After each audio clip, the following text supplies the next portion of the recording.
ನಮಸ್ತೆ ಸ್ನೇಹಿತರೆ, ಇವತ್ತಿನ ವಿಡಿಯೋದಲ್ಲಿ ಮಸಾಲೆ ಚಿತ್ರಾನ್ನ ಯಾವ ರೀತಿ ರೆಡಿ ಮಾಡ್ಕೊಳ್ಳೋದು ಅಂತ ತಿಳಿಸ್ಕೊಡ್ತಿದ್ದೀನಿ. ಮೊದಲಿಗೆ ನಾನಿಲ್ಲಿ ಒಂದು ಬೌಲಷ್ಟು ಅಂದರೆ ಒಂದು ಸ್ವಲ್ಪ ತೆಂಗಿನ ತುರಿನ ತೊಗೊಂಡಿದ್ದೀನಿ.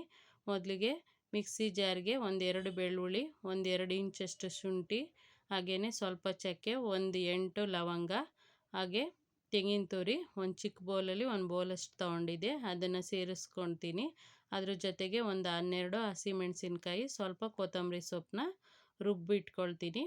ಆನಂತರ ಒಂದು ಬಾಣಲೆಗೆ ಒಂದು 120 ಗ್ರಾಮಷ್ಟು ಎಣ್ಣೆನ ಸೇರಿಸ್ಕೊಂಡಿದ್ದೆ. ಅದಕ್ಕೆ ಕಡಲೆಕಾಯಿ ಬೀಜ, ಉದ್ದಿನಬೇಳೆ, ಕಡಲೆಬೇಳೆ, ಅರಿಶಿನ ಪುಡಿ, ಹಾಗೆಯೇ ಹಿಂಗನ್ನು ಸೇರಿಸ್ಕೊಂಡು ನಾನಿಲ್ಲಿ ಫ್ರೈ ಮಾಡ್ಕೊಳ್ತೀನಿ. ಆನಂತರ ಸಾಸಿವೆ ಮತ್ತು ಜೀರಿಗೆನ ಸೇರಿಸ್ಕೊಂಡಿದ್ದೀನಿ, ಒಂದೊಂದು ಸ್ಪೂನಷ್ಟು.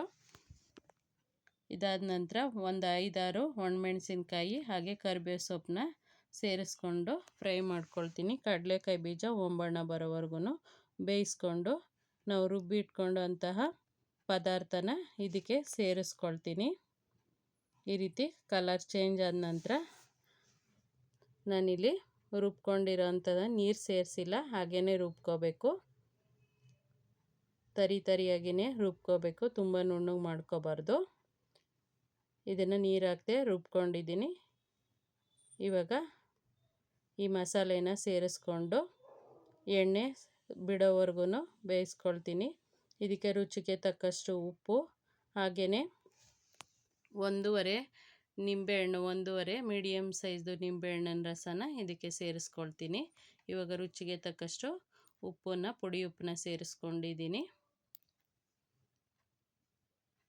ಇದಾದ ನಂತರ ನಾನು ನಿಂಬೆಹಣ್ಣು ರಸನ ಇದಕ್ಕೆ ಸೇರಿಸ್ಕೊಳ್ತೀನಿ.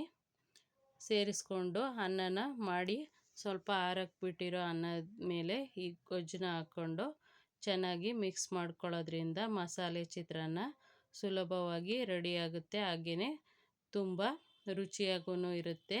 ಇದಕ್ಕೆ ರುಬ್ಬಿರೋ ಒಳಕಲ್ ಚಿತ್ರಾನ್ನ ಅಂತಲೂ ಹೇಳ್ತಾರೆ.